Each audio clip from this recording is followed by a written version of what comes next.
Good morning, Revs. First of all, how are you doing and everything looking good ahead of tonight's game?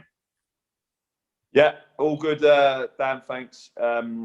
It's been a frustrating week because obviously not being able to be at the game on Saturday was tough. But with everything that's going on in the outside world of football, it was important that I stuck to the guidelines that obviously the government have set, and to be safe, I think it was best that I didn't travel with the team. But obviously now I've had the results back, and it's fine. It's negative, so it just means that you can carry on. But I think at those times when you feel that you might not be quite right at this moment in time, it's best to obviously to play safe. So we did the right thing, but obviously it was tough to watch the game. Obviously, on iFollow and try and get instructions, we're all back to good now and looking forward to the game. Yeah, what was that experience like, not being able to be there, watching it from home? As you said, not able to properly get your message across. And how did you think the lads played?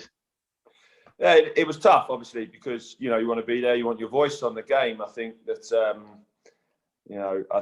I think that with iFollow, slightly behind the game, so it's not live, so you can, your messages might be a little bit late compared to when the actual timings of the pitch. But in terms of the game, I felt for large parts of the game, I think the goal in the first half wasn't deserved. I think that I thought the players for an hour, 75 minutes, it was a 0-0 game. We had two fantastic chances in the first half to take the lead, and we didn't take them. And I think that when you're away, Exeter are the highest goal scorers, create most opportunities. We limited them to one shot in the box for, I think it was 62 minutes. So we were in a good place, and then I think that the second goal probably opened up the game a little bit more. Three disappointing goals, to be honest with you. I think that everyone can look at it in different ways, but disappointing goals to concede.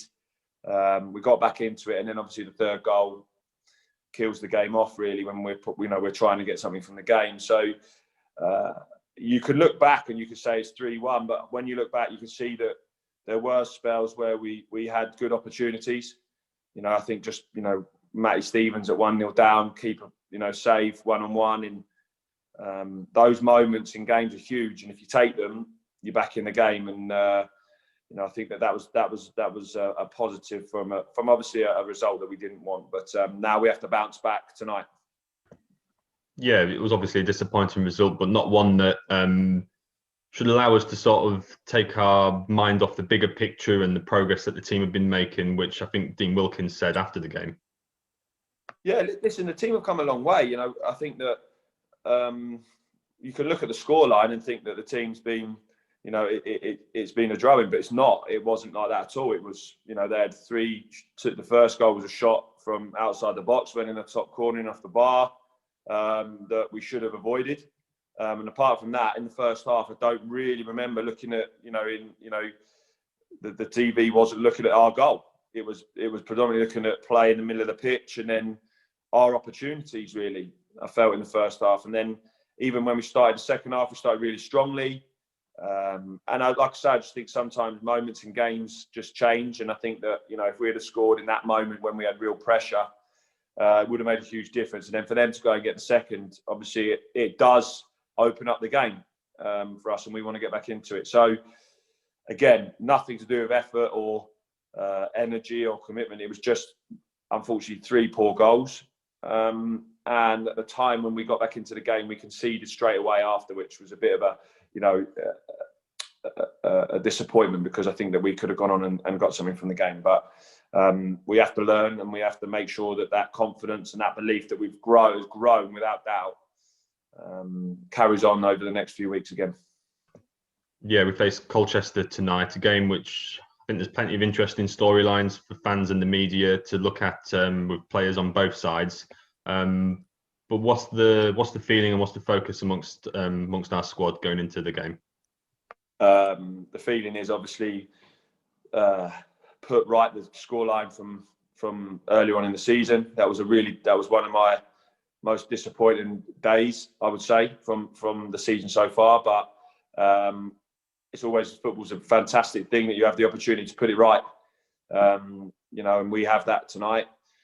Yes, there'll be players that obviously on both sides that want to do really well against their old club, but what it is, it's about a focus and it's about a desire to get back on track, because we have shown some real signs in recent weeks of how good we are. Putting, you know, like I say, some really top performances in, sticking to those principles and those key factors that we talk about, you know, before every game, sticking to those today, and ultimately it's a derby. It's a derby game, so we want to see passion, though. We want to see excitement, and we want to see a full-blooded affair with and players giving absolutely everything. To me, that's what we want to see tonight.